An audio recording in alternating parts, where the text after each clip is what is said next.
The rice paddies stretched endlessly under a sky choked with smoke, and Marcus Dutton learned what it meant to be 19 and terrified in a country that wanted him dead. The year was 1968 November, when the monsoons had finally broken and the ground turned from mud to something worse, a soup of blood and vegetation that sucked at boots and swallowed the unwary.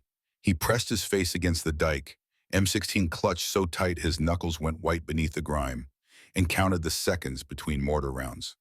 3. Always 3. The VC were predictable in their efficiency, mechanical in their desire to turn American boys into statistics. Beside him, Vincent O'Brien, called Hammer even then, though Marcus couldn't remember why, bled from a gash across his thigh where shrapnel had found the gap between his flak jacket and belt. The Marine was making sounds that weren't quite words, high-pitched and animal, and Marcus knew he had maybe 10 minutes before shock took him completely. The rest of their squad was pinned down 40 yards back, trapped behind a burned-out hooch that wouldn't hold against sustained fire. The radio operator was dead, throat opened by something small and fast, and their lieutenant had lost most of his face to the same burst that caught him. Marcus made his decision in the space between heartbeats. He grabbed Hammer's drag handle, the loop of webbing every soldier wore on their back for exactly this purpose, and started pulling. The dike offered maybe 18 inches of cover, not enough when the bullets came searching, and he had to half crawl, half swim through water that came up to his elbows. Hammer screamed when his wounded legs scraped against submerged bamboo. Marcus kept pulling. A round cracked past his ear, so close he felt the displacement of air, hot and wrong. Another stitched through the water, 6 inches from his hand, and he wondered with distant clarity if he'd feel it when the bullet found his spine, or if everything would just go dark and quiet. But his hands kept moving, mechanical now, divorced from the thinking part of his brain that knew this was suicide.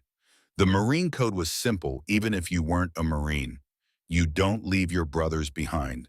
Not in rice paddies. Not in this green hell. Not ever. He reached the hooch somehow, pulled Hammer into the minimal shelter of its collapsed wall, and only then realized he'd been hit. Nothing major, a graze across his left hip that burned like someone had pressed a hot iron there, but enough to make him understand how close he'd come to not making it. Hammer was conscious still, eyes wild, gripping Marcus's arm with fingers that felt like steel cables. The words came out broken. "You stupid army bastard."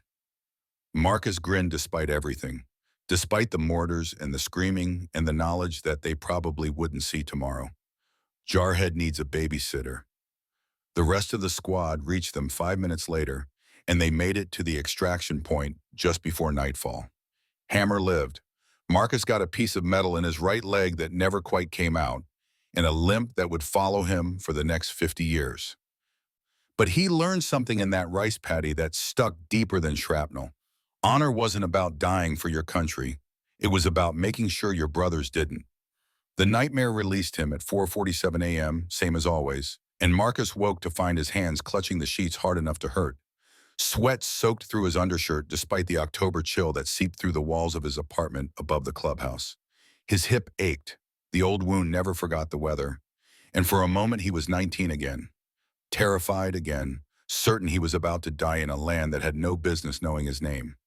But he was 68, and the war had ended 46 years ago, and the only thing trying to kill him now was time itself. He sat up slowly, old bones protesting, and reached for the pill bottles on his nightstand. Ibuprofen for the pain. Blood pressure medication because apparently surviving Vietnam meant his heart still wanted to quit on him. A statin for cholesterol. The small humiliations of age, lined up in orange plastic like soldiers awaiting orders. He swallowed them dry, a habit from the war when water was scarce and precious, and stood. The photo frame caught the dim light from the street below. Tyler Marcus Dutton, his son, smiling in his army dress uniform on the day he graduated from basic training. 19 years old, same age Marcus had been in that rice paddy, same stupid certainty that he was invincible. The photo was 17 years old now, taken 2 months before Tyler deployed to Iraq with the 1st Infantry Division. He'd lasted 6 months before an IED turned his Humvee into shrapnel and flame outside Fallujah. Marcus touched the frame with fingers that still trembled slightly from the nightmare. Some mornings he could look at Tyler's face without feeling like someone had reached into his chest and squeezed. This wasn't one of those mornings. He dressed in the dark because he knew where everything was and didn't need light to find his jeans or his Hell's Angels vest or the boots that had walked him through 50 years of hard living. The vest was old leather, worn soft in places, decorated with patches that told a story if you knew how to read them. President patch across the back. Riverside chapter, rocker below it. Service patches on the front. Vietnam veteran, 1st Cavalry Division, POW MIA, and a small purple one in the corner that he never talked about but never removed. Tyler had given him that one. A joke gift on his 16th birthday, world's okayest dad in fading thread. The clubhouse waited below him, familiar as breathing. He descended the stairs from his apartment carefully because the hip was particularly bad this morning, and he refused to install a handrail like Rebecca kept suggesting. The main room smelled of motor oil and old leather and spilled beer from the night before, scents that had soaked into the walls over decades until they became the walls themselves. Friday morning light filtered through windows that needed cleaning, illuminating dust motes that danced in the stillness. The building had been a warehouse once, back in the 1920s when Riverside actually manufactured things and men worked with their hands and took pride in it. Now it was the heart of the local Hells Angels chapter, purchased with pooled money 30 years ago when Marcus was fresh back from the war and angry at everything. The walls were exposed brick, the floor scarred concrete, the furniture an eclectic mix of cast-offs and garage sale finds. Pictures covered every available surface. Brothers who'd ridden with them, charity events, poker runs, memorial photos of those who'd gone on ahead. Hammer sat at the bar nursing coffee, his own attempt at starting the day. Vincent O'Brien was 62 now, gray-haired and thick around the middle, but his eyes were sharp as they'd been in that rice paddy. The scar on his leg was hidden under jeans, but Marcus knew it was there. They'd compared scars enough times over enough years. Usually when they were drunk and feeling philosophical about the bodies that had carried them through decades they had no business surviving. The greeting came without preamble. "You look like shit." Marcus poured himself coffee from the ancient pot that had been making terrible coffee since 1987 and would probably outlive them both. "Feel like shit. Hips acting up. Storm coming. I can feel it in my leg." "That's age, not weather." Same difference. They drank in comfortable silence because they'd had this conversation 10,000 times and the ritual mattered more than the words. Outside, Riverside was waking up slowly, a small town that had seen better days, its downtown half empty since the factory closures of the 90s, its young people fleeing to cities where jobs still existed. But it was home, and Marcus had learned in Vietnam that home mattered more than prosperity. Tommy Chen came in through the side door, arms loaded with cleaning supplies, startling them both despite his best efforts to be quiet. The kid, and he was a kid even at 25, had that careful walk veterans developed, that hyper-awareness of surroundings that never quite left you. Iraq War, Marines, 2 tours before he'd seen enough and come home to Riverside looking for something that made sense. He'd found the clubhouse 6 months ago, and Marcus had recognized the look in his eyes, the same one he'd seen in his own mirror for years after coming back. Tommy set down the supplies with deliberate care. "Morning, figured I'd get started on the bikes for tomorrow's show." Marcus nodded. The charity motorcycle show was their biggest event of the year, drawing riders from 3 states and raising serious money for the Riverside Veterans Hospital. $50,000 last year, and they were hoping for more this time. It was good work, important work, the kind of thing that let old warriors feel like they still served a purpose. Rebecca arrived at 7, punctual as always, carrying her laptop bag and wearing the kind of business casual that looked out of place in the clubhouse but fit her perfectly. She was 65, gray-haired and elegant, despite the leather jacket draped over her shoulders, and Marcus felt the familiar, complicated knot of emotions he'd been feeling for the last 15 years since their divorce. Love, regret, respect, grief, all tangled together until he couldn't separate one from the other. Her voice carried the efficiency of someone who had 1,000 things to do and limited time to do them. "Morning, I've got the charity accounts to reconcile before tomorrow." "Coffee's fresh." That's not what I'd call it, but thank you. She disappeared into the back office, the small room they'd converted into a headquarters for the chapter's financial operations. Rebecca handled all their legitimate business, and it was all legitimate now, had been for 20 years since they'd cleaned house and kicked out anyone still running drugs or guns or anything else that would bring the law down on them. The Hells Angels had a reputation, sure, but the Riverside chapter was clean. They ran poker events and charity rides. They fixed motorcycles and helped old ladies change tires. They were, Marcus thought with some irony, model citizens who just happened to wear leather and ride Harleys and have a name that made people nervous.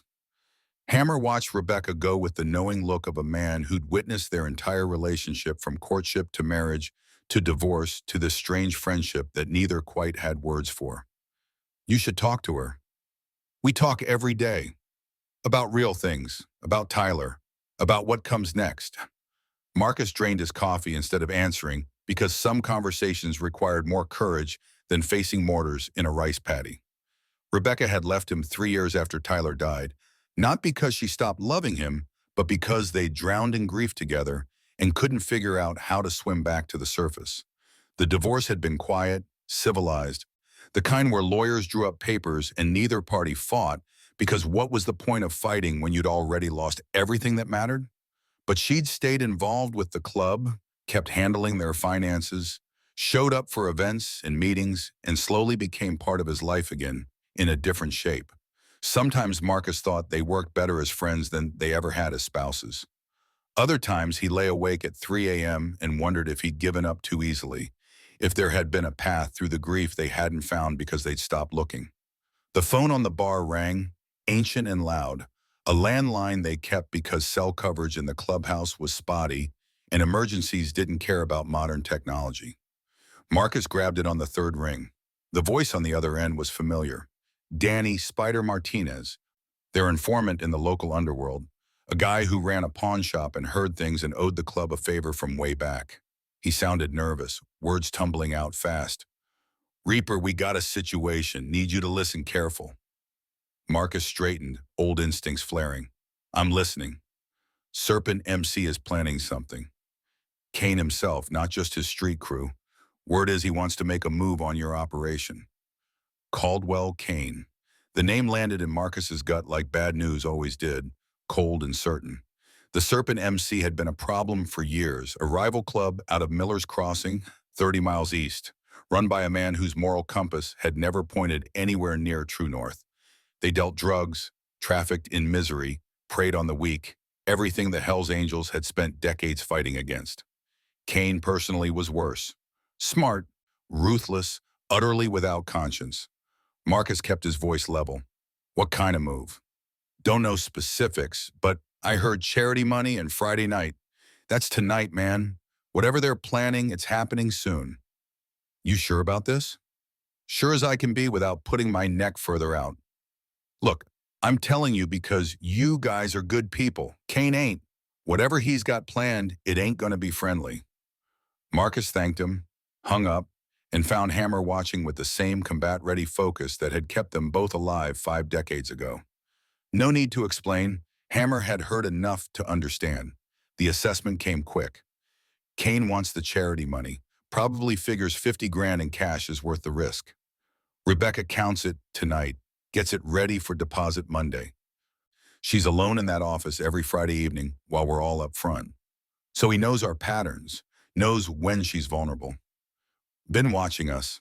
They stared at each other across the bar, 2 old men suddenly feeling very old, remembering when their bodies were young and fast and capable of handling threats without prescription medications and early bedtimes.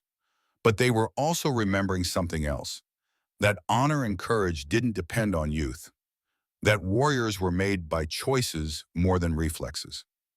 Hammer spoke the truth they both knew. "We're too old for this shit, Mark." Marcus felt the weight of his 68 years, the ache in his hip, the medication bottles upstairs, the way stairs had become challenges instead of afterthoughts. But he also felt something else, something that had never aged or dimmed, the absolute certainty that he would protect his people, no matter what it cost him. The words came out hard and final. "Then we'd better be smart about it. Call Tommy, get him and 4 others for security detail tonight. Nobody gets near that office without going through us. You think Kane's stupid enough to try something with us here? I think Kane's arrogant enough to think we won't see him coming. Hammer pulled out his phone, already dialing, and Marcus stood slowly because his hip needed a moment to remember how joints were supposed to work. He walked to the office door, knocked twice. Rebecca looked up from her laptop, reading glasses perched on her nose, surrounded by spreadsheets that tracked every dollar the chapter earned and spent. She'd always been good with numbers, had worked as an accountant before Tyler was born, and kept those skills sharp even through the years of being a full-time mom and club wife. Now those skills kept them legitimate, kept the IRS happy, kept everything running smooth. Her expression shifted when she saw his face. What's wrong? Got a tip. Serpent MC might be planning something. Tonight probably aimed at you and the charity money. She didn't panic. Rebecca never panicked, but her eyes sharpened with focus. What do you need me to do? Keep your routine normal. Don't let anyone know we're expecting trouble. But stay aware, we'll have security posted and I'll be close. Kane's behind this? Who else? Rebecca leaned back in her chair, processing. She'd been around the club long enough to understand the undercurrents, the politics, the way rival clubs circled each other like sharks testing for weakness.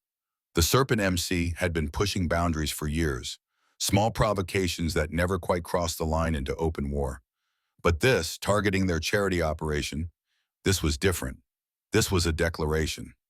Her voice carried steel underneath the calm. He's making a mistake. Coming after our money is one thing. Coming after our charity work? The community won't forgive that. Neither will the other chapters. That's why we're going to be ready. And when he makes his move, we'll make sure everyone knows exactly who started it. She nodded, already turning back to her laptop, already compartmentalizing the threat because work still needed doing, and fear was a luxury neither of them could afford. Marcus watched her for a moment longer, remembering the woman he'd married 35 years ago, fierce and capable and utterly unbreakable even when the world tried its hardest to break her. Tyler's death had bent them both, twisted them in ways that made living together impossible, but it hadn't broken her core. Maybe that's why he'd never stopped loving her, even when love wasn't enough to bridge the gap grief had carved between them. He left her to her work and returned to the main room where Hammer was finishing his calls. Tommy had appeared from wherever he'd been cleaning bikes, and his expression said he'd caught enough of the conversation to understand the stakes. The kid's voice was steady. What do you need? Marcus appreciated that. No questions about danger, no hesitation, just immediate readiness to step into the line of fire. Iraq had taught Tommy the same lessons Vietnam had taught Marcus. That talk was cheap and action was everything. That you protected your brothers without counting the cost. The plan came together quickly because they had all been in enough bad situations to know how these things worked. 6 men total, Marcus, Hammer, Tommy, and 3 other members they could trust absolutely. Posted around the clubhouse starting at 7 p.m. when the Friday night gathering usually began. Eyes on all entrances, weapons close, not visible, nothing that would spook the law if they happened to drive by, but accessible. A deterrent more than anything, though Marcus knew that if Kane was desperate or stupid enough to try something, deterrence might not be enough. The day passed slowly, tension building like the storm Hammer had predicted. Members started arriving around 6, the usual Friday crowd, older men mostly, veterans and riders who'd been with the chapter for decades. They drank beer and told lies and worked on bikes and did all the things that made the clubhouse feel like home. Marcus didn't tell them about the threat because panic helped nobody, but he made sure his security team was positioned and ready. Rebecca stayed in her office, door open, laptop glowing, stacks of cash organized on her desk as she reconciled accounts. $53,427, the result of a year's worth of poker runs and charity events and community goodwill. It would go to the Veterans Hospital on Monday, would pay for physical therapy and counseling and all the things that help broken soldiers find their way back to something like normal. Important money, worth protecting. 8 o'clock came, then 9. Marcus nursed a single beer and watched the street through windows that needed cleaning, looking for vehicles that didn't belong, for patterns that felt wrong. His hip ached, his back hurt. He felt every one of his 68 years and wondered not for the first time if maybe he was too old for this, if maybe it was time to step down and let younger men handle the weight of leadership. But then he remembered. Young men didn't have the experience to see trouble coming. Young men made mistakes born of confidence and inexperience. Old men knew better. Old men had scars that taught them where the dangers hid. Hammer materialized at his elbow, voice low. Could be Spider heard wrong. Could be Kane changed his plans. Could be. Or he's waiting for us to relax. That too. They stood together in the comfortable silence of men who'd shared foxholes and bad marriages and decades of friendship, watching the street, waiting for trouble that might never come or might arrive in the next breath. The night deepened. Members started filtering out, heading home to wives or girlfriends or empty apartments. Friday night winding down the way Friday nights always did. By 10:30, only a dozen people remained. Rebecca was still in her office, still working, and Marcus was beginning to think maybe Spider had been wrong or maybe Kane had lost his nerve. That's when he noticed the girl. She was trying very hard not to be seen, pressed into the shadow of the doorway across the street. Small and thin and wrapped in clothes too light for October's chill. Marcus had spent 50 years observing human behavior, reading body language, recognizing when someone was hiding versus when they were just passing through. This girl was hiding. More than that, she was watching the clubhouse with the kind of focused intensity that set off alarms in his head. He nudged Hammer. 3 o'clock, across the street, you see her? Hammer's eyes found her immediately. Been there about 20 minutes, keeps checking something to her right, like she's waiting for someone. Or watching for someone. She's just a kid. Kids can be lookouts. But even as Marcus said it, something felt wrong about that theory. The girl didn't have the posture of someone working a job. She looked scared, yes, but also hungry and cold and desperate in a way that suggested she wasn't part of any organized operation. Street kid, maybe. Runaway. Riverside had its share, though most didn't last long. Either the cold drove them to shelters, or the reality of homelessness sent them back to wherever they'd come from. Marcus was still watching her when the black van appeared. It came from the east, moving too slowly for normal traffic. No lights on despite the darkness. Every instinct Marcus had developed over 50 years of hard living started screaming. The van pulled up across the street, 50 yards from where the girl was hiding, and cut its engine. For a long moment, nothing happened. Then the driver's door opened. Two men emerged. Both wore dark clothing, faces shadowed by hats pulled low. Both moved with purpose, with coordination that suggested planning rather than impulse. And when the driver adjusted his coat, Marcus caught a glimpse of what he'd been expecting and dreading, the gleam of metal at his waistband. Hammer saw it too. Gun. Marcus was already moving, hand reaching for his own weapon, a Glock 19 he kept behind the bar for situations exactly like this. When he realized where the men were headed, not toward the front door, not toward the main room where a dozen Hells Angels would present an obvious problem. They were approaching the back of the building, circling toward the side window, toward Rebecca's office. The world slowed down the way it always did when violence was imminent, everything crystallizing into perfect clarity. Marcus's mind ran through scenarios with combat-trained efficiency. He could go out the front door, but that would take 15 seconds and they'd see him coming. He could shoot through the window, but that was murder if he was wrong about their intentions. He could shout a warning, but that might spook them into running or might make them shoot faster. But before he could choose, before he could move, the girl across the street did something that changed everything. She ran, not away from the danger, which would have been the smart play, the safe play. She ran toward it, toward the men with guns, towards certain violence, her feet slapping against pavement loud in the quiet night. She was screaming, voice high and desperate and brave beyond anything Marcus had seen outside of war.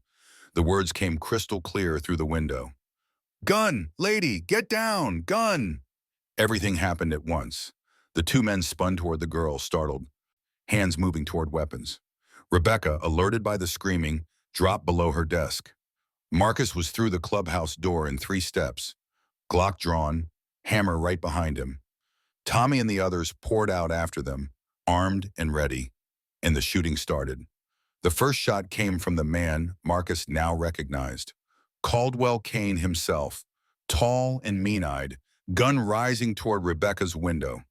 The bullet hit brick 3 feet above where Rebecca had been sitting, a crack of sound that echoed off buildings and shattered the night's peace. The second shot followed immediately, then a third. Wild shots from a man whose plan had just gone sideways. Marcus aimed at Kane's center mass, old training taking over, finger tightening on the trigger.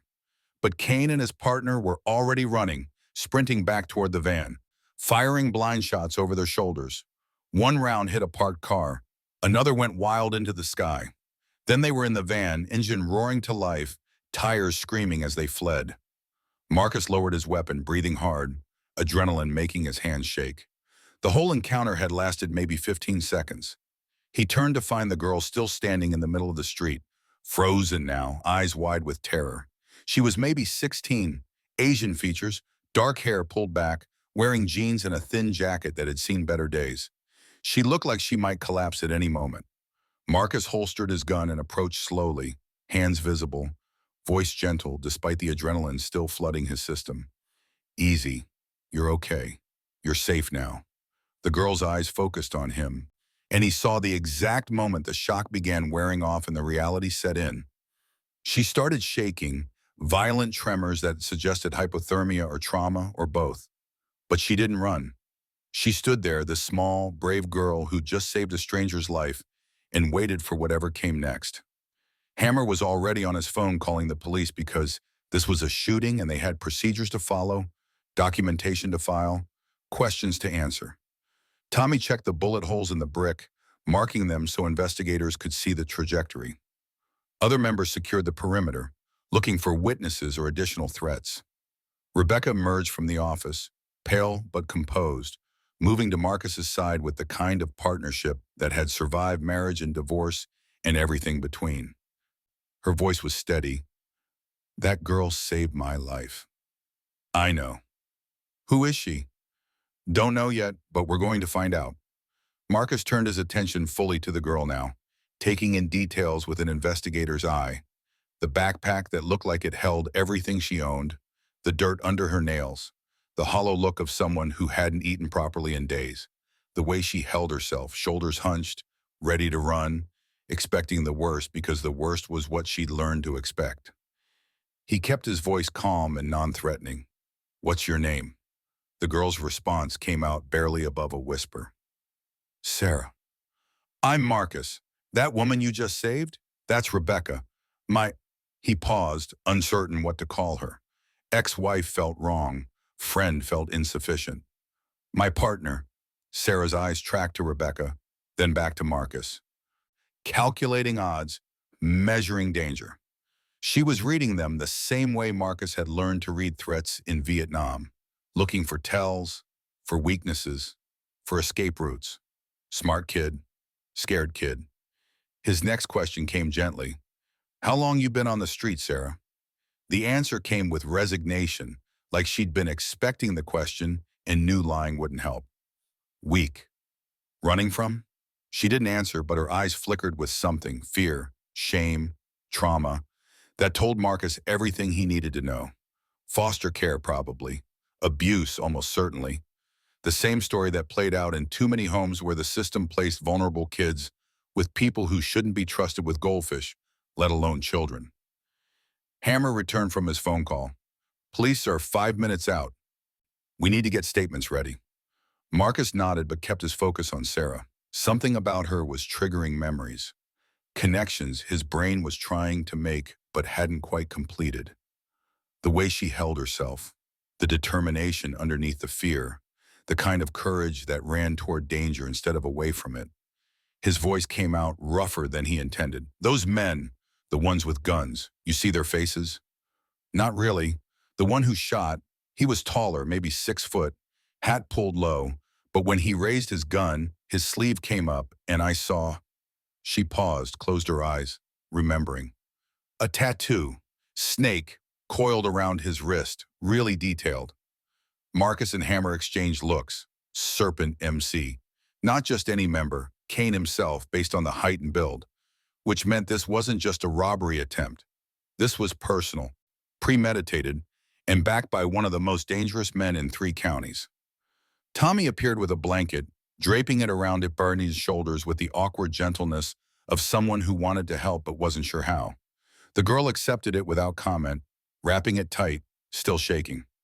Rebecca made a decision. Get her inside. She's freezing, and the police will want to interview her away from the street anyway.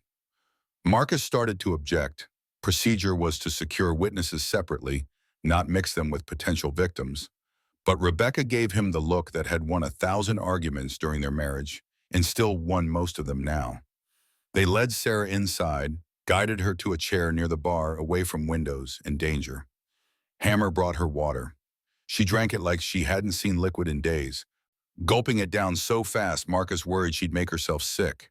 When she finished, she clutched the empty cup like it was precious, like someone might take it away if she didn't hold tight enough.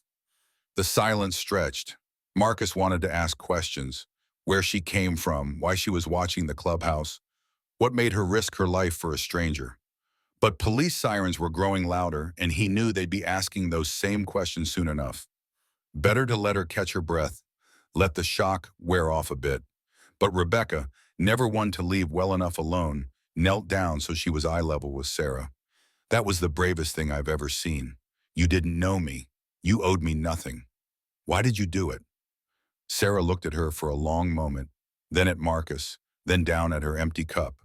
When she finally spoke, her voice carried the weight of someone much older than 16, someone who'd seen too much and survived too much and knew exactly how fragile life could be.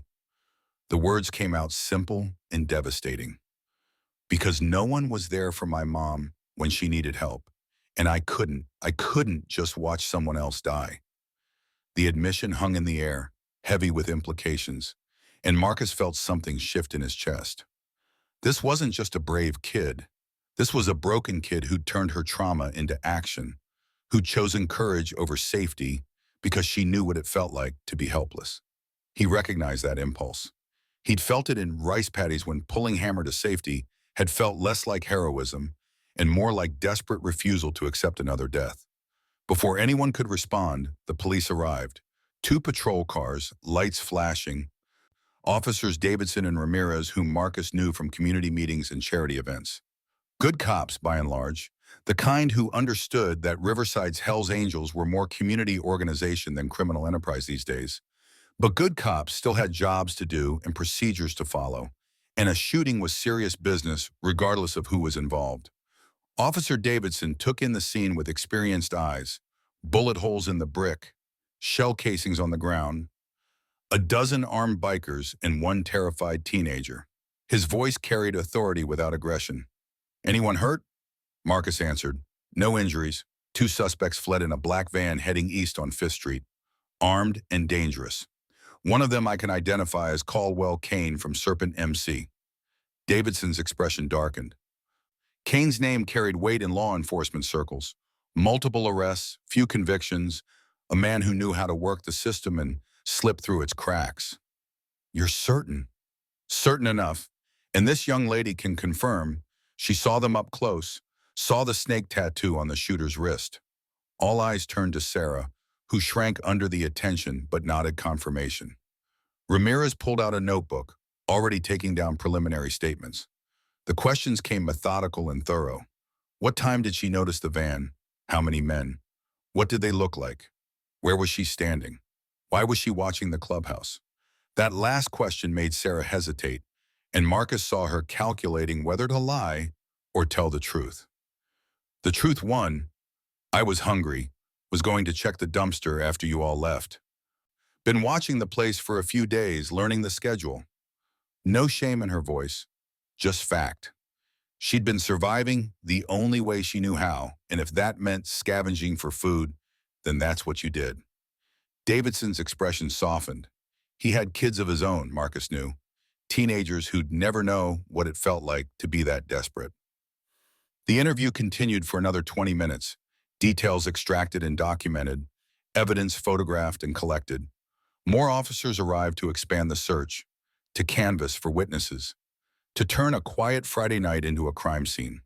Through it all, Sarah sat in her chair with the blanket wrapped around her, answering questions with increasing exhaustion, looking smaller and more vulnerable as the adrenaline wore off completely. Finally, Davidson closed his notebook. We'll need to contact social services. A minor living on the street. Rebecca cut him off. She stays here tonight. Guest room above the clubhouse. We'll make sure she's safe and fed, and social services can contact her here in the morning. Ma'am, there are protocols. Officer, she just saved my life. That man was about to shoot me through that window, and she warned me. The least I can do is offer her a warm bed and a decent meal. Davidson looked at Marcus, who nodded confirmation. The officer sighed, recognizing a losing battle. Fine, but she doesn't leave the property without police or social services notification, and I need to know her full name for the report. Sarah's answer came quiet. Sarah Mitchell. Something in Marcus's head clicked.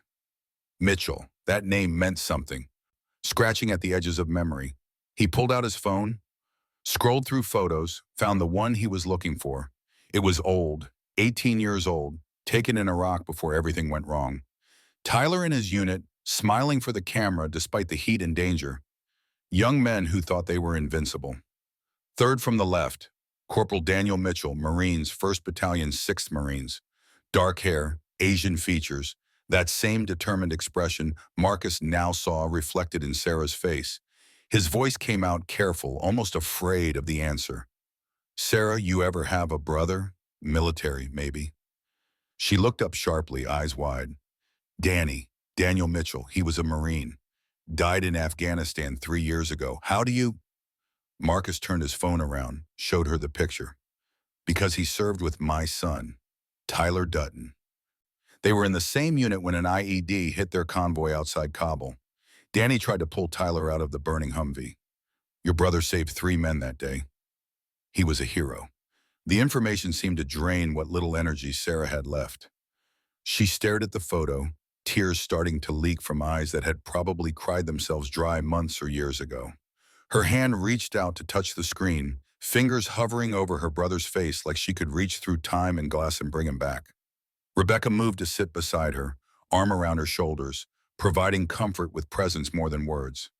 Hammer looked away, blinking hard because even old Marines got emotional when talking about fallen brothers. Tommy stood frozen, probably remembering his own friends who hadn't made it back from Iraq. The faces that haunted his own nightmares. Marcus felt something he hadn't felt in years, a connection, a purpose beyond simple survival. This girl had saved Rebecca. Her brother had saved Tyler, or tried to, had died in the attempt. There was symmetry there, a debt that maybe couldn't be repaid but could at least be acknowledged. When Sarah finally spoke, her voice was broken. After Danny died, I had no one. Our parents were already in a car accident when I was 13. Danny raised me until he enlisted, then foster care. 4 homes in 3 years. The last one, she trailed off, but they all understood what she wasn't saying. Davidson finished his notes, clearly uncomfortable with the emotional weight now hanging over the scene. We'll be in touch. Crime scene techs will be here shortly to process everything. Try not to contaminate the evidence. After the police left, the clubhouse felt too quiet despite the dozen people still present. Members who'd witnessed the shooting stood in small groups, processing what had happened, understanding that tonight had been close. Kane hadn't just threatened them. He'd tried to kill Rebecca, had fired shots that could have ended her life. This was an escalation that couldn't be ignored or negotiated away. Marcus made decisions. Hammer, call everyone. Every chapter within 200 miles. Tell them what happened. Tell them Serpent MC just tried to assassinate our treasurer over charity money. We ride tomorrow night. How many you want? Everyone who can make it. I want Kane to see exactly who he's fucking with. Hammer nodded and stepped away, already dialing. Tommy moved closer. Voice low. What about the kid? Sarah? She stays here. Rebecca's right. We owe her. Social services will want to place her. Let them try.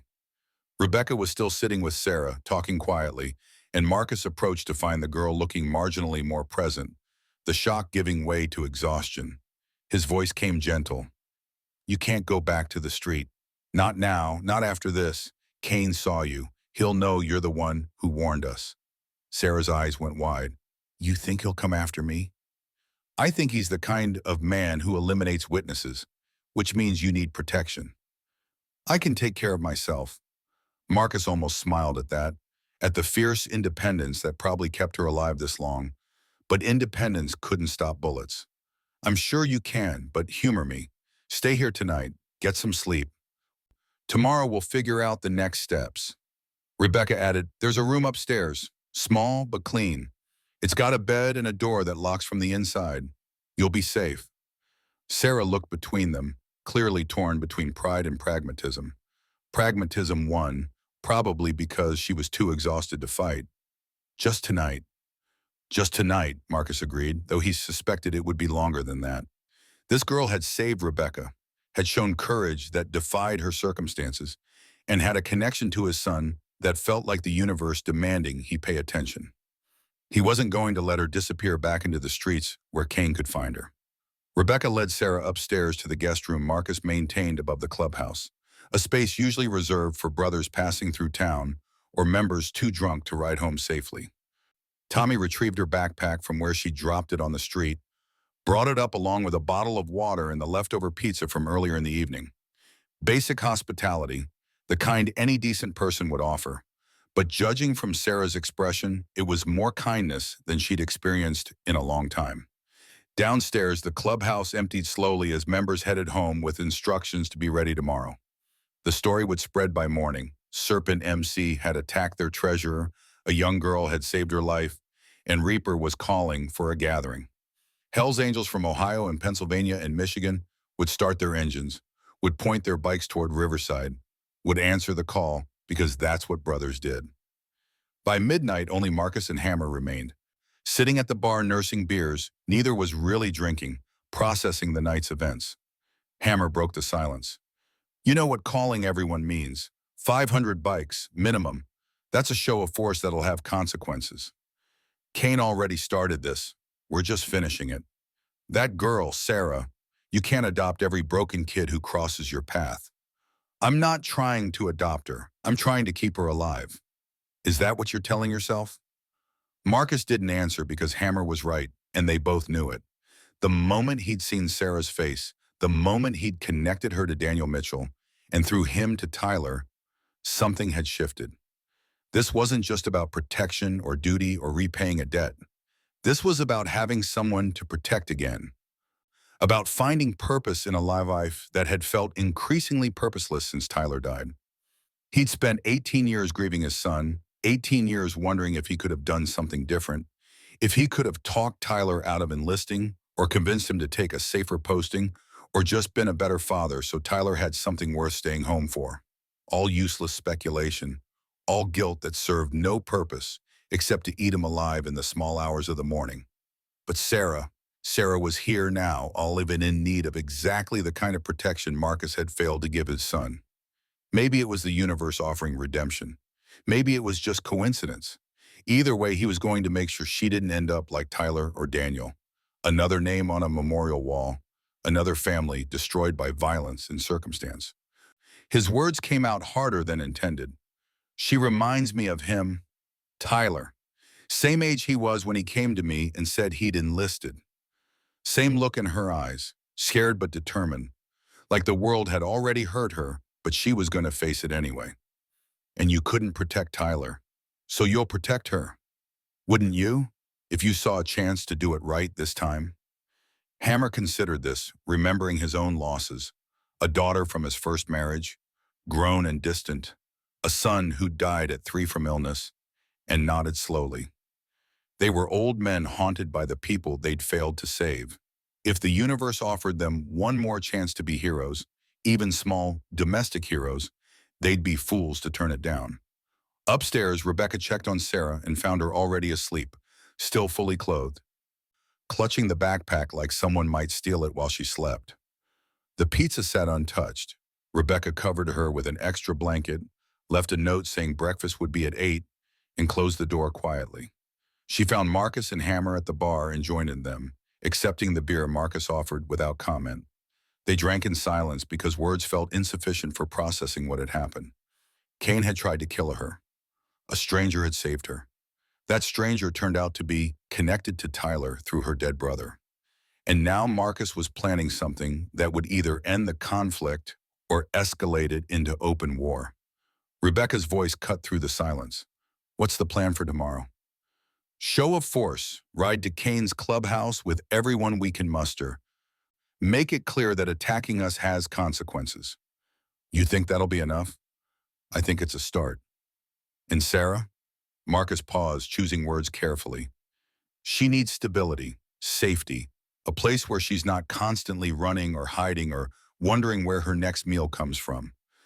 Marcus, we can't just, I know we can't fix her life in one night, but we can give her a safe place to land while she figures things out. After that, it's up to her. Rebecca studied him with the kind of insight that came from 35 years of knowing someone's patterns and tells and weaknesses. She saw through his careful reasoning to the raw need underneath, the desperate desire to save someone that he'd been carrying since Tyler's death. Maybe she saw it because she felt it too, that same hunger to turn grief into something useful, to make sure their son's death meant something. Her decision came firm. Okay, she can stay. But we do this right. Social services, proper paperwork, legal guardianship if it comes to that. No cutting corners. Agreed. They finished their beers in companionable silence, three old friends who'd survived more than most people could imagine. Sitting in a clubhouse that had seen decades of trouble and triumph, planning how to protect a girl they barely knew, because it was the right thing to do, and because sometimes that was reason enough. Marcus was the last to leave, walking through the clubhouse doing a final check. Doors locked, windows secure, lights off except for the security lights that stayed on all night. The building felt different now, like the shooting had changed its character, added another layer to the history soaked into its walls. Tomorrow it would be full of brothers, full of bikes and noise and solidarity. Tonight it was quiet, almost peaceful, with one teenage girl sleeping upstairs and three old warriors scattered to their homes. He climbed the stairs to his apartment slowly, hip complaining about the day's stress, body reminding him that he was 68 and maybe pushing too hard. But his mind was clear, clearer than it had been in months. Purpose did that, gave you something to focus on beyond your own decline, beyond the slow march toward irrelevance and death. Tyler's photo watched him undress and take his evening pills and climb into bed. He stared at his son's face for a long time, memorizing features he already knew by heart, looking for some sign that he was doing the right thing, that protecting Sarah was honoring Tyler's memory rather than trying to replace him. The photo offered no answers, just Tyler's eternal 19-year-old smile, frozen in a moment before Iraq and IEDs and all the ways war found to destroy young men with bright futures. But Marcus thought maybe that was answer enough. Tyler had died trying to save others. That's what the citation for his Bronze Star said, that he'd stayed in the burning Humvee pulling out wounded until the fire consumed him. And Daniel Mitchell had died the same way, trying to drag Tyler to safety, refusing to leave a brother behind. Sarah carried their legacy whether she knew it or not, and Marcus would be damned if he let Kane or anyone else hurt her. Sleep came eventually, dreamless for once, and when the nightmares tried to reach him, they found no purchase. His mind was too full of the present to dwell on the past, too focused on tomorrow to get lost in yesterday. Outside, Riverside slept, unaware that by this time tomorrow its streets would be filled with hundreds of motorcycles, and the carefully maintained peace between rival clubs would be shattered beyond repair. But that was tomorrow's problem. Tonight, Marcus slept the sleep of men who'd made hard decisions and accepted their consequences, who knew that sometimes honor demanded you put yourself in harm's way for people who couldn't protect themselves. He'd done it in Vietnam. He'd do it again tomorrow. And somewhere in the room above him, Sarah Mitchell slept too, probably dreaming of her brother or her parents or the family she'd lost and the uncertain future that waited. But for tonight, she was warm and fed and safe, protected by walls and locks and old men who remembered what it meant to stand between the innocent and those who'd do them harm. Dawn would come soon enough, bringing with it all the complications and dangers and challenges Marcus had set in motion.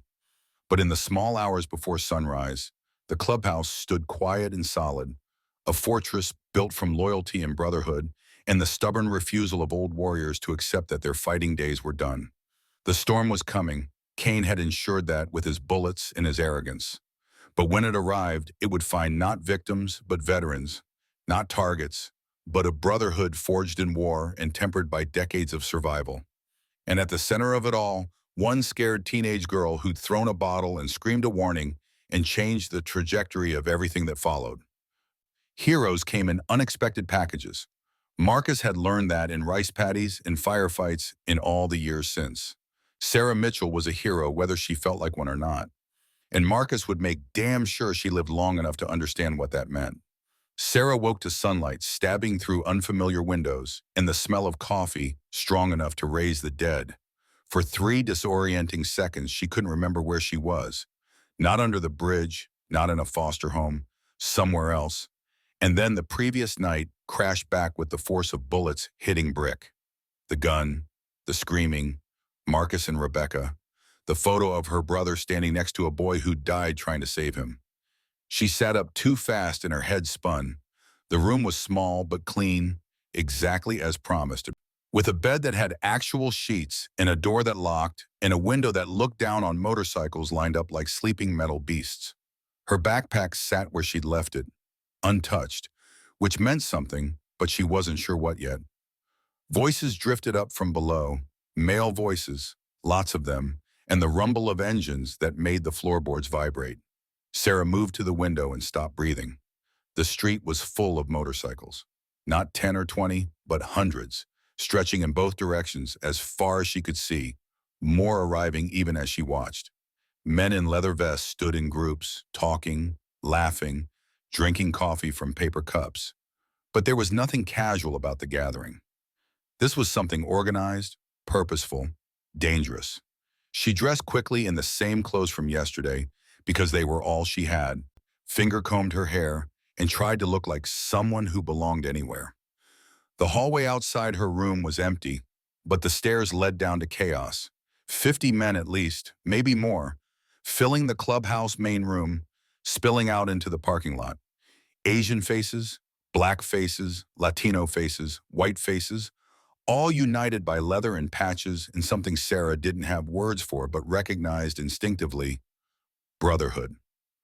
Marcus stood at the bar talking to Hammer, and when he saw Sarah, he waved her over with the kind of casual authority that suggested he was used to people doing what he said. Up close in daylight, he looked older than she'd realized. Deep lines around his eyes, gray threading through what was left of his hair, moving with the careful deliberation of someone whose body hurt but who refused to admit it.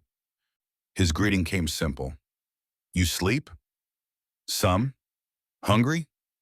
She was starving, had been starving for days, but admitting it felt like weakness. Her non-answer was apparently answer enough because Marcus gestured to Tommy, who materialized with a plate. Eggs, bacon, toast, more food than she'd seen in a week. She took it with hands that wanted to shake and found a spot against the wall where she could eat and watch and try to understand what was happening.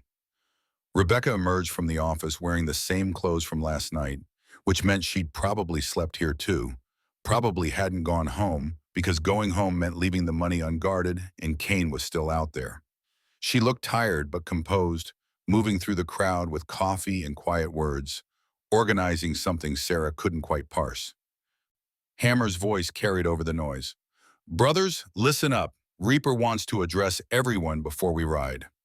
The room settled into something approximating quiet, though the rumble of engines outside continued like distant thunder. Marcus climbed onto a chair, his hip clearly hating the movement, but his face showing nothing, and surveyed the crowd with eyes that had probably seen things Sarah couldn't imagine.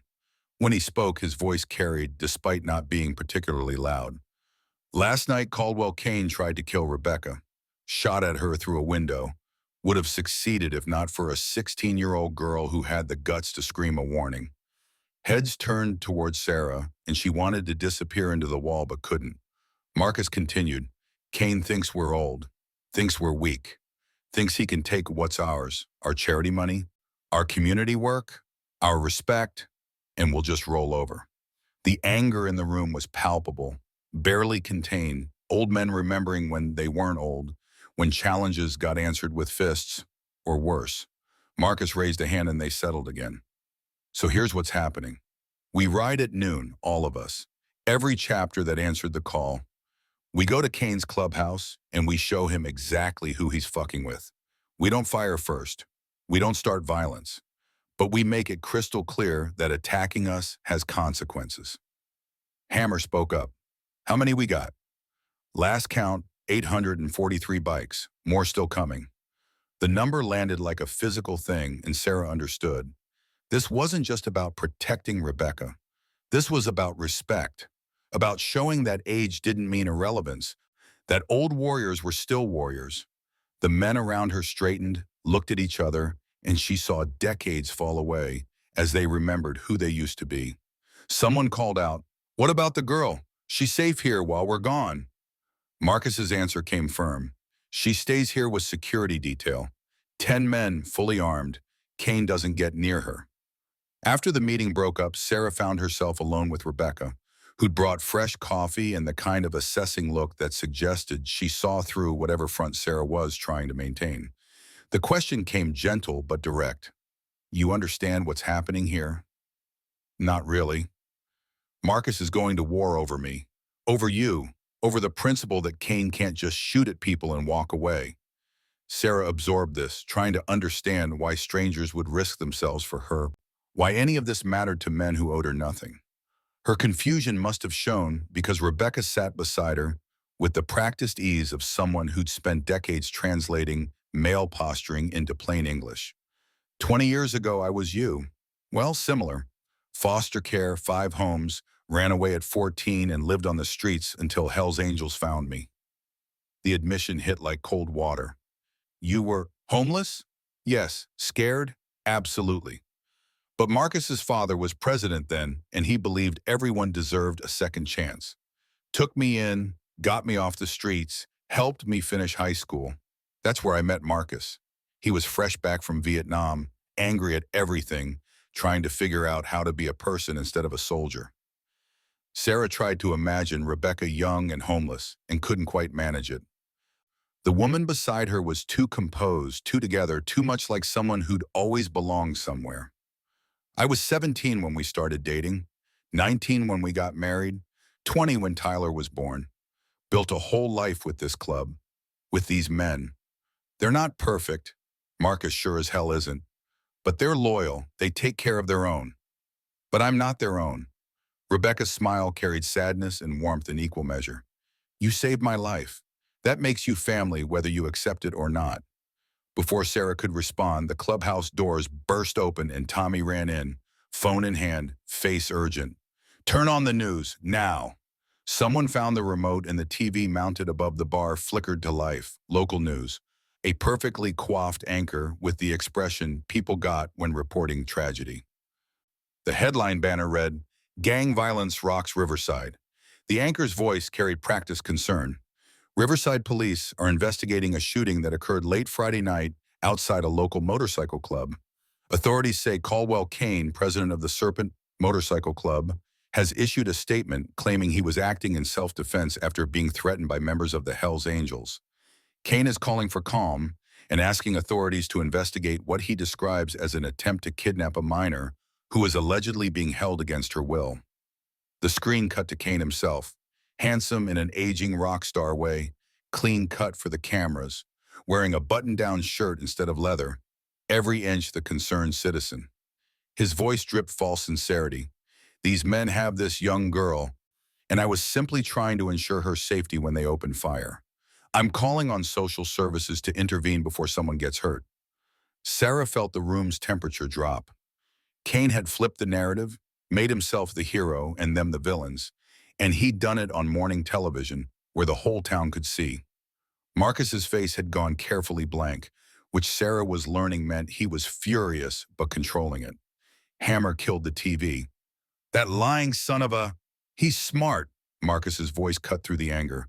"Public opinion matters, and he just painted us as kidnappers and him as a concerned citizen." Rebecca stood. "We need to counter this. I can call Channel 7, get our side out there." "No," said Marcus was already moving toward his phone. "We handle this legally. Tommy, call Patricia Huang at Social Services.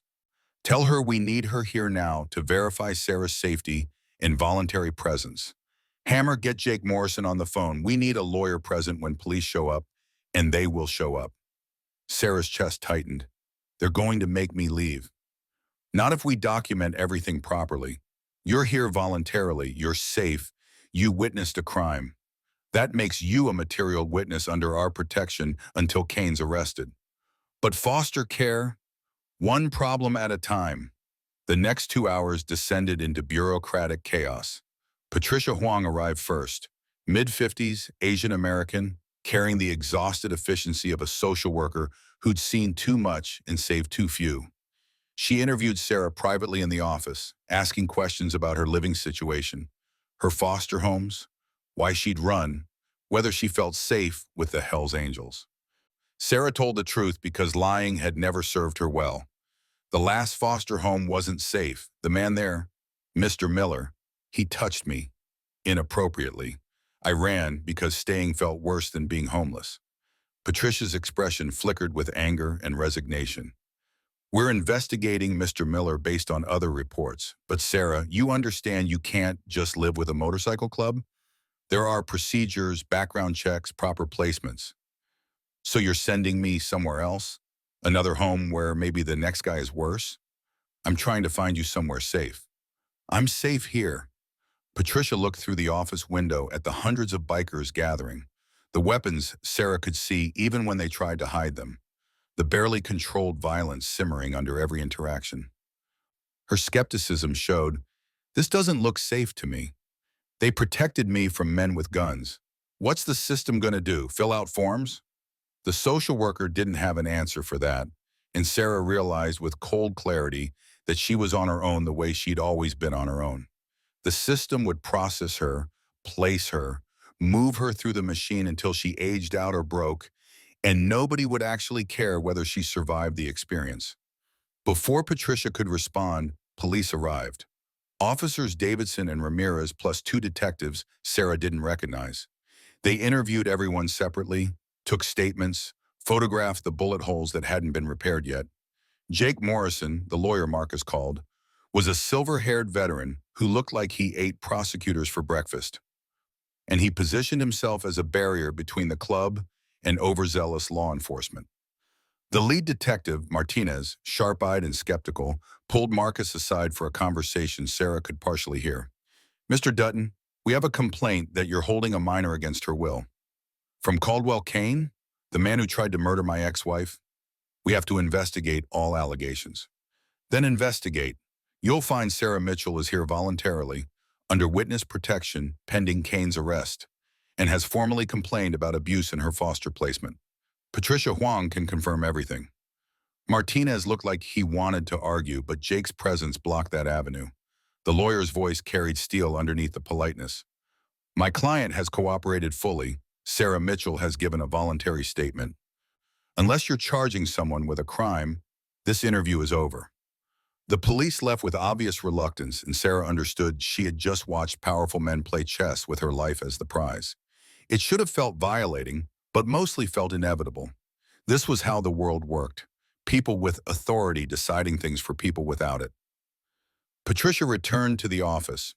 Sarah, I'm granting emergency placement here for 72 hours while we investigate Mr. Miller and process your case.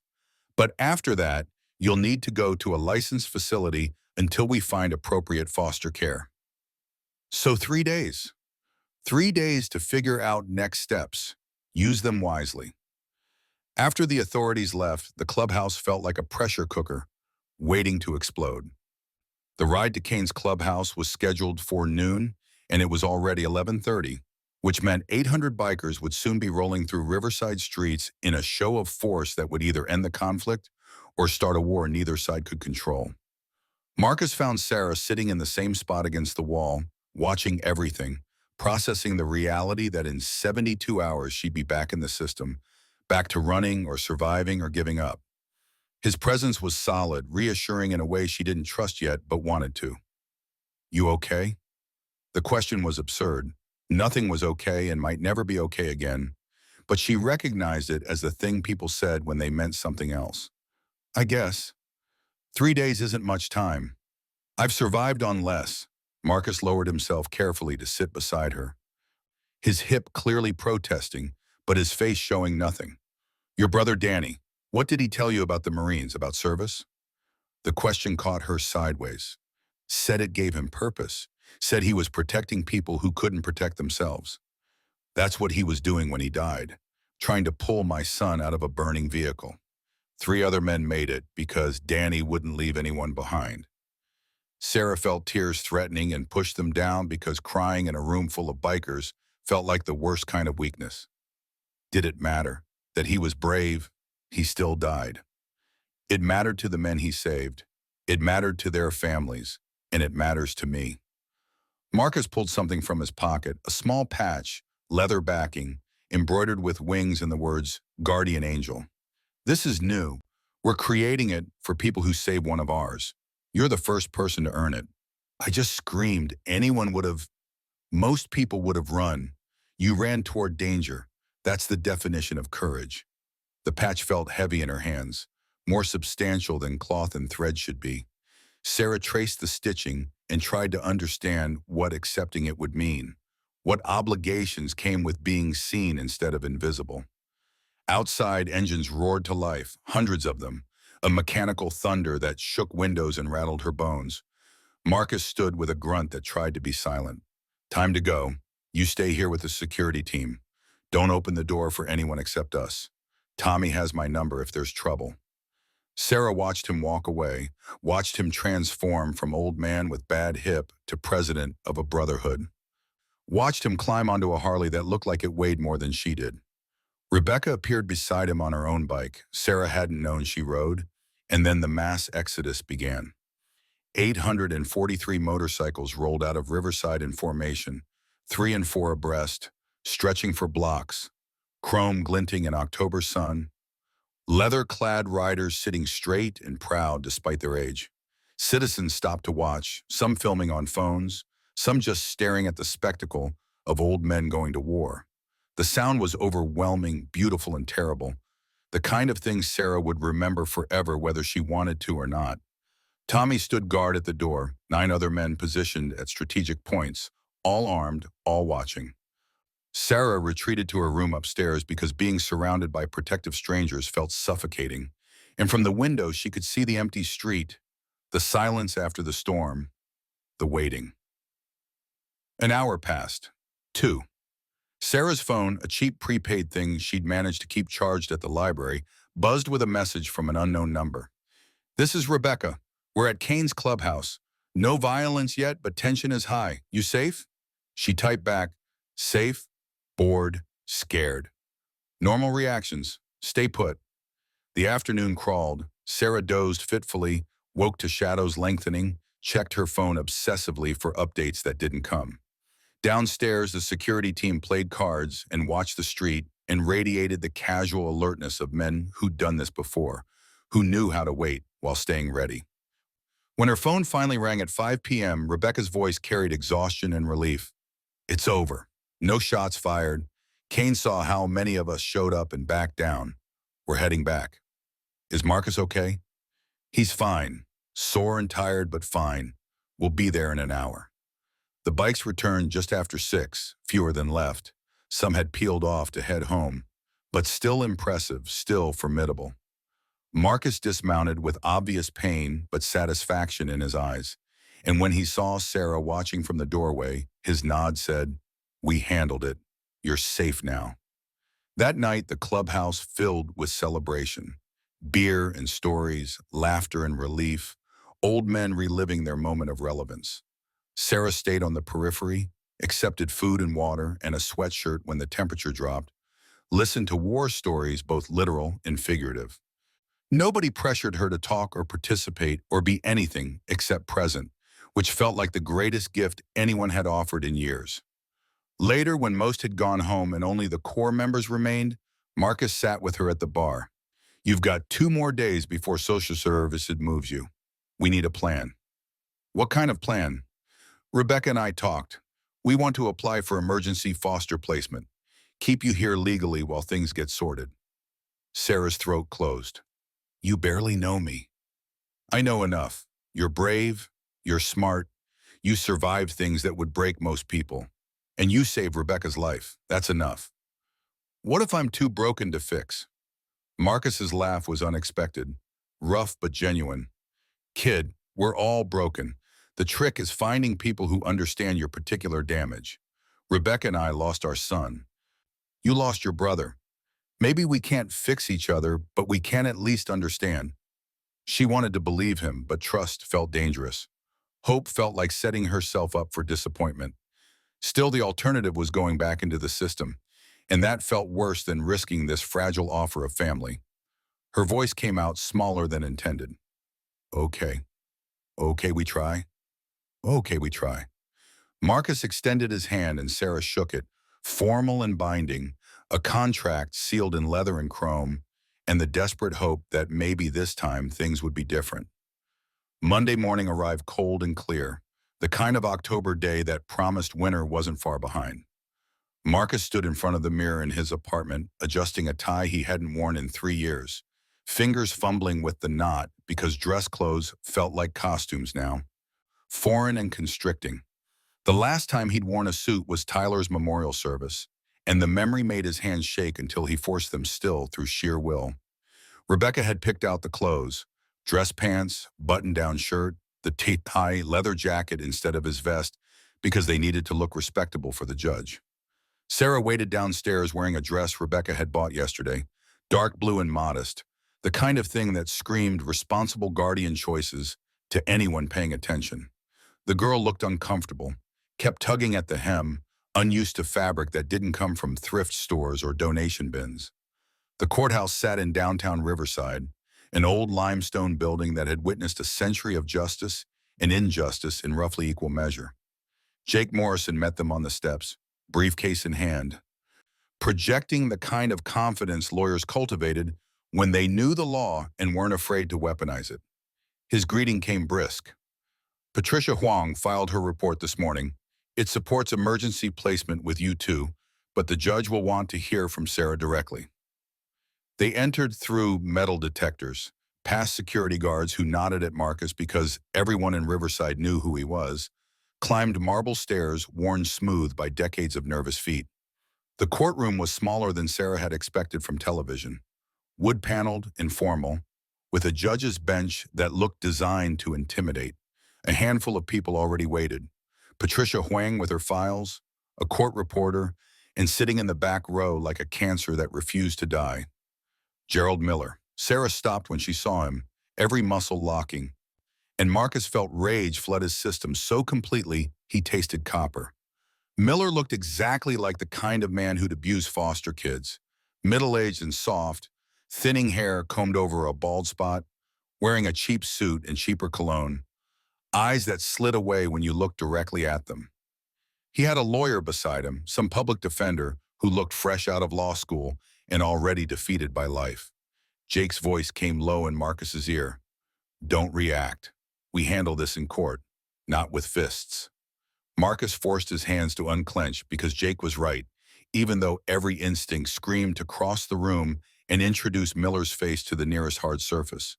Instead, he guided Sarah to a seat on their side, Rebecca on her other flank, creating a barrier between the girl and the man who'd driven her to the streets. Judge Martha Brennan entered at 9 sharp, 70 years old if she was a day, white-haired and sharp-eyed, with a reputation for not tolerating bullshit from anyone regardless of how expensive their suit was. Everyone stood, sat when told, and the machinery of justice ground into motion with all the speed of continental drift. The judge reviewed the file Patricia had submitted, reading glasses perched on her nose, taking her time while everyone else tried not to fidget. Finally, she looked up. This is an unusual situation. Emergency foster placement with divorced individuals who run a motorcycle club. Ms. Huang, explain your reasoning. Patricia stood, radiating the exhausted professionalism of someone who'd fought the system so long she'd become part of it. Your Honor, Sarah Mitchell has been in 4 foster placements in 3 years. The most recent resulted in abuse allegations we're investigating. She witnessed a violent crime as a material witness in an ongoing case and has established rapport with Mr. Dutton and Ms. Dutton, who have the resources and willingness to provide stable housing. The Duttons are divorced. Yes, Your Honor, but they maintain a functional co-parenting relationship in both past background checks. Given Sarah's trauma history, continuity of placement outweighs unconventional family structure. Judge Brennan turned her attention to Miller's lawyer. Mr. Foster, your client has concerns? The young lawyer stood, shuffling papers. Your Honor, Mr. Miller disputes the abuse allegations and maintains he provided appropriate discipline within his rights as a licensed foster parent. He's concerned about Sarah's well-being in an environment with known criminal elements. The temperature in the courtroom dropped 10 degrees. Marcus felt Rebecca's hand on his arm, warning and restraint, but he kept his expression neutral because losing his temper would only hurt Sarah. Jake rose with the kind of deliberate calm that preceded devastating legal strikes. Your Honor, if I may address the criminal elements accusation, Marcus Dutton is a decorated Vietnam veteran with no criminal record. Rebecca Dutton is a licensed accountant with no criminal record. The Riverside Hells Angels chapter operates a registered nonprofit that raised $53,000 last year for the Veterans Hospital. Perhaps Mr. Foster is confusing community service with criminality. Before the judge could respond, Jake continued. As for Mr. Miller's appropriate discipline, I have here bank records showing he received $10,000 from Caldwell Kane, president of the Serpent Motorcycle Club, on the same day Kane attempted to murder Rebecca Dutton. Mr. Miller provided information that facilitated that assassination attempt. Hardly the behavior of a concerned guardian. He slid documents across to the judge, copies to the prosecutor who'd been sitting silent until now, but suddenly looked very interested. Miller's face went white, then red, then white again. His lawyer started stammering objections that died under the weight of paper evidence. Judge Brennan studied the bank statements with an expression that suggested she'd seen terrible things in her career, but this ranked among the worst. Mr. Miller, you took money from a criminal organization and provided intelligence that led to attempted murder? Miller's voice came out strangled. I was just... Bailiff, please escort Mr. Miller out. He's excused from this hearing and I'm recommending immediate investigation by the district attorney. Two deputies flanked Miller and walked him out, the man's protests fading as the courtroom doors closed. His lawyer looked like he wanted to follow, but professional obligation kept him seated, though he made no further arguments on his client's behalf. The judge's attention shifted to Sarah. Ms. Mitchell, approach the bench. Sarah stood on legs that shook, walked forward with Rebecca beside her for support, stopped at the designated spot. Up close, Judge Brennan looked less intimidating and more exhausted. A woman who'd spent decades trying to protect children in a system designed to fail them. The question came gentle. Sarah, tell me in your own words why you ran from Mr. Miller's home. Sarah's mouth went dry. She told Patricia, told the police, but saying it in open court with strangers watching felt different, harder, like exposing wounds that hadn't healed and might never heal. But Marcus's voice echoed in her memory. Courage meant doing the right thing even when you were terrified, so she found words. He touched me, at night when his wife was asleep. Said it was checking on me, but his hands went places that weren't checking. I told him to stop, and he said I was ungrateful, that I should be thankful anyone took me in. So I left, climbed out the window, and didn't look back. Her voice stayed steady despite everything, and she saw the judge's eyes soften with something that looked like rage and sorrow mixed together. Judge Brennan had probably heard similar stories 1,000 times, probably knew exactly how many Sarah Mitchells slipped through the cracks because the system had too many cracks and not enough people who cared. Why do you want to stay with Mr. and Mrs. Dutton? Sarah looked back at Marcus and Rebecca sitting together, divorced but united, two people who'd lost their son and somehow found room for her in the space he'd left behind. Because they see me, not as a problem or a paycheck or something to use, as a person. And because I think, her voice caught, I think maybe they need me as much as I need them. The courtroom went silent except for the court reporter's fingers on keys. Judge Brennan removed her glasses, rubbed her eyes, and Sarah recognized the gesture. Someone making a decision that mattered, that would change lives, trying to make sure they got it right. Emergency guardianship granted to Marcus and Rebecca Dutton, joint custody, pending formal adoption proceedings. Sarah will remain in their care while investigations into Mr. Miller continue and while the Duttons complete required foster parent training. The gavel came down once, sharp and final. We're adjourned. The relief hit Sarah so hard she swayed, and Rebecca caught her, arms strong and certain, whispering something Sarah couldn't hear through the roaring in her ears. They'd done it. Marcus and Rebecca had actually done it. She wasn't going back to the system, wasn't being shuffled to another stranger's house to wait for the next violation. Outside the courthouse, Jake shook Marcus's hand. That went better than expected. Miller's finished. Between the abuse allegations and the Kane connection, he'll be lucky to avoid prison time. Marcus's response came flat. Good. Man like that shouldn't be trusted with goldfish. Patricia Huang approached with a tablet full of forms. Congratulations. Though I'm using that word loosely given the circumstances. You'll need to complete foster parent certification within 60 days, and Sarah will have mandatory counseling sessions twice a week. I'll be conducting home visits monthly. Whatever it takes. Mr. Dutton, I'm trusting you with a deeply traumatized young woman who has every reason not to trust anyone. Don't make me regret this. Marcus met her eyes without flinching. I won't.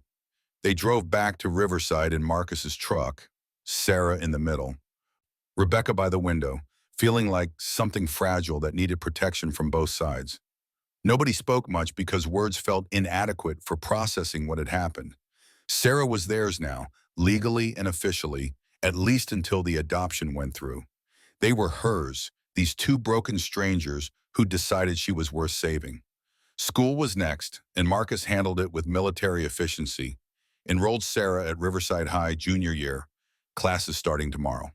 She'd missed 3 weeks already, would need tutoring to catch up, but the principal, a veteran herself, was sympathetic and flexible. Sarah walked halls that smelled like every school everywhere, imagining herself trying to be normal, when normal felt like a language she'd forgotten. That afternoon, Marcus found her in her room staring at textbooks she was supposed to read. You ready for this? School? Normal life? Pretending everything's fine? Do I have a choice? There's always choices. Some just suck less than others. Sarah almost smiled at that, at the brutal honesty that characterized everything Marcus said. He didn't pretend life was fair or easy, or that her trauma would magically disappear because she had a safe place to sleep. But he also didn't treat her like she was made of glass, didn't coddle or hover, just offered straightforward assessment and let her make decisions. I'll try, she said, and meant it. The next 2 weeks passed in a blur of adjustment and routine. School was exactly as miserable as expected. Suspicious kids who knew her story from news coverage, teachers who treated her like a charity case, hallways where she felt constantly watched. But there was also Jessica, a quiet girl with foster care history who sat next to Sarah in English and offered tentative friendship. And Mr. Chen, who taught history and happened to be Tommy's uncle and made sure Sarah wasn't drowning. Home, and the clubhouse was home now. She was accepting that? Meant dinners with Marcus and Rebecca. Awkward attempts at family conversation, slowly learning each other's rhythms and boundaries. Rebecca helped with homework and bought clothes that actually fit. Marcus taught her motorcycle maintenance, his version of therapy, letting her work through problems with wrenches instead of words. Friday afternoon, 3 weeks after the court hearing, Sarah walked out of school to find a commotion in the parking lot. 20 motorcycles surrounded the building, Serpent MC patches visible, and in the center stood a man she didn't recognize but whose posture screamed violence, looking for an excuse. Students were recording on phones, some backing away, some moving closer because teenagers were idiots about danger. Sarah's first instinct was to run, but her legs carried her forward instead. Some stupid part of her brain needing to know what was happening. The man spotted her and smiled, ugly and predatory. Sarah Mitchell, been looking for you. Tommy appeared from nowhere, positioning himself between Sarah and the threat. Walk away, Razor, this doesn't concern you. Kane wants a message sent. Girl cost him everything. His operations burned, his crews scattered, and he's looking at 25 to life. Someone's got to pay. More motorcycles arrived, but these had Hell's Angels patches, and Marcus was in the lead with murder in his eyes. He dismounted fast for a man with a bad hip, gun visible under his jacket.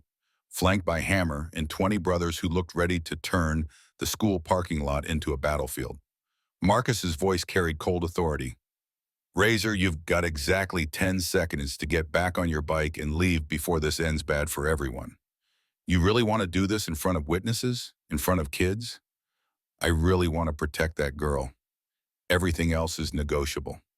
Sarah watched the two groups face off, young thugs versus old warriors, arrogance versus experience, and knew with sick certainty that people were about to die unless something changed. Police sirens grew louder in the distance, but wouldn't arrive in time to matter. Then Hammer did something unexpected. He lowered his weapon, raised his hands, and walked into the space between. Razor, I'm Marine Corps. Served 2 tours in Vietnam, lost friends, nearly died myself. You know what that taught me? That dying's easy. Living with consequences is hard. Kane made choices, and now he pays. But you? You don't have to make the same mistake. Walk away. Live to ride another day. The moment hung suspended, violence coiled and ready, but not yet released. Razor's hand was on his knife, his crew behind him, tense with anticipation. But something in Hammer's words or posture, or maybe just the weight of inevitability, made him hesitate. Police cars screamed into the parking lot, multiple units, Sheriff Cooper himself leading them. Everyone freeze! Hands visible! Now! The Serpent MC crew scattered, engines roaring, disappearing in multiple directions faster than police could coordinate pursuit. Razor went with them, spitting a final threat. This ain't over, old man. Marcus's response followed him. It is, you just don't know it yet. Sheriff Cooper approached with the expression of a man who'd had enough. Marcus, I respect what you're trying to do, but you can't bring 20 armed men to a high school every time there's a threat. This has to stop. Then arrest Kane's crew. Lock them up. Give me something besides my own people protecting what's mine. We're working on it, but these things take time. Sarah doesn't have time. That man's just threatened her life in front of 50 witnesses. The sheriff had no good answer for that, and they all knew it. The justice system ground slow while predators moved fast. And in the gap between, people got hurt. Marcus had learned that lesson in Vietnam, and it applied just as much on American streets. That night, Marcus sat with Sarah on the clubhouse steps watching stars appear. You understand what happened today. Razor won't quit. Kane won't quit. This is going to keep happening until law enforcement solves it, or we do. I should leave. Go somewhere Kane can't find me. Absolutely not. But people could get hurt. People already got hurt. Rebecca nearly died. You've been traumatized. Kane's victims are scattered across 3 counties. This isn't about you causing problems. It's about standing up to predators who think they can take whatever they want. Sarah absorbed this, trying to reconcile her instinct to disappear with Marcus's insistence that running solved nothing. She'd spent 3 years running, and it had never made her safer, just more alone. His voice softened. When Tyler enlisted, I tried to talk him out of it. Told him he was too young, that war would destroy him, that I'd already seen enough violence for our whole family. You know what he said? What?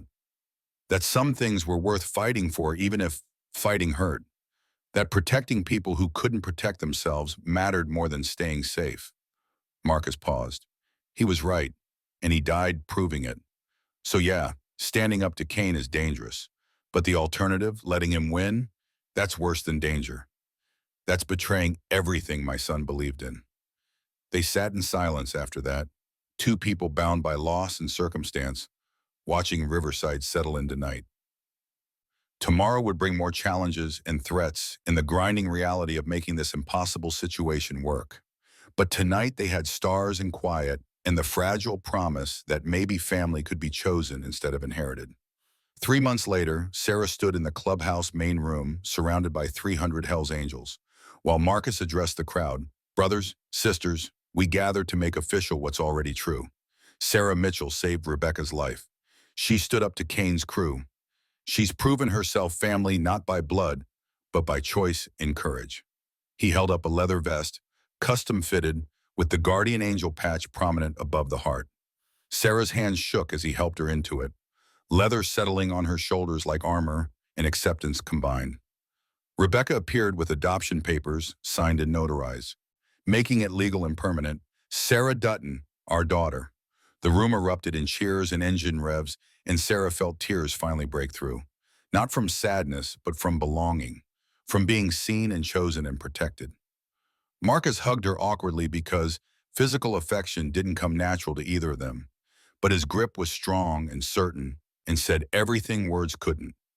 That spring, Sarah graduated with decent grades and a college acceptance letter, scholarship money covering tuition. She'd chosen pre-med, following in her brother's footsteps of service, wanting to save lives the way Danny and Tyler had tried to. Marcus watched her walk across the stage to receive her diploma and remembered Tyler's graduation. The pride and fear mixed together, knowing his son was grown and unstoppable. They rode together now, Sarah on her own bike that Marcus had rebuilt for her 17th birthday, comfortable with mechanics and leather, and the brotherhood that had adopted her as thoroughly as her parents had. Through it all, Kane sat in federal prison awaiting trial on trafficking and attempted murder charges. His empire collapsed, his crew scattered. Razor had been arrested 3 weeks after the school confrontation for unrelated warrants and took a plea deal rather than face Marcus's testimony. Justice was slow but inevitable. On a Saturday in June, Sarah and Marcus rode to Riverside Veterans Memorial, parking their bikes beside fresh flowers someone had left. Tyler's name was carved in black granite along with 200 others who died in foreign wars fighting for something they believed mattered.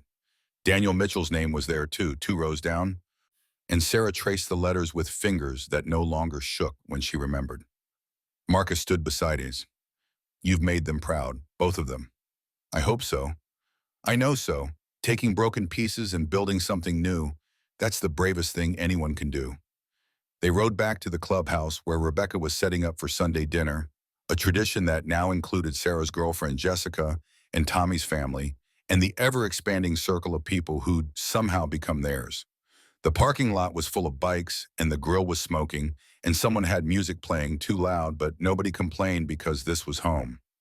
Sarah helped Rebecca with side dishes, comfortable in the kitchen now, part of the rhythm rather than guest or burden.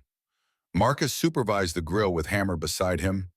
2 old men who'd survived war and loss and decades of hard living, still standing, still serving, still protecting what mattered. That evening, as the sun set and the party wound down, Marcus found Sarah sitting on the clubhouse steps staring at nothing. Thinking about something? Everything. How different life is now compared to a year ago. How I almost didn't make it. But you did. That counts for something.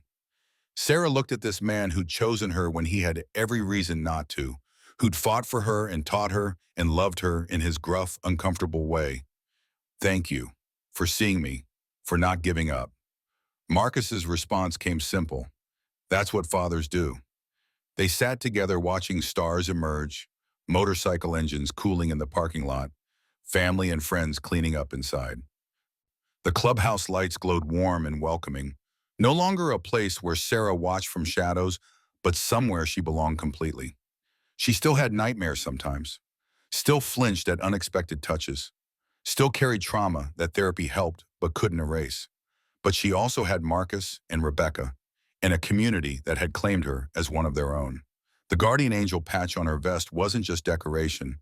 It was identity, purpose, proof that she'd taken the worst thing that ever happened and transformed it into saving someone's life. Kane had tried to destroy them and instead given them each other. Tyler and Daniel had died as heroes and left behind a legacy that continued in Sarah's determination to save lives. The system had failed her, but people hadn't, and that made all the difference between surviving and living. Marcus stood, hip protesting as always, extending a hand to help her up. "Come on, Rebecca made pie and Hammer will eat it all if we don't hurry." Sarah took his hand and let herself be pulled to her feet, following him inside to warmth and laughter and the imperfect, beautiful mess of family, chosen and fought for and earned through courage neither had known they possessed until tested. The door closed behind them. The stars kept shining. And somewhere in federal lockup, Caldwell Kane rotted, forgotten by everyone except the victims whose lives he'd tried to destroy, but who'd survived anyway, stronger for having faced him and won.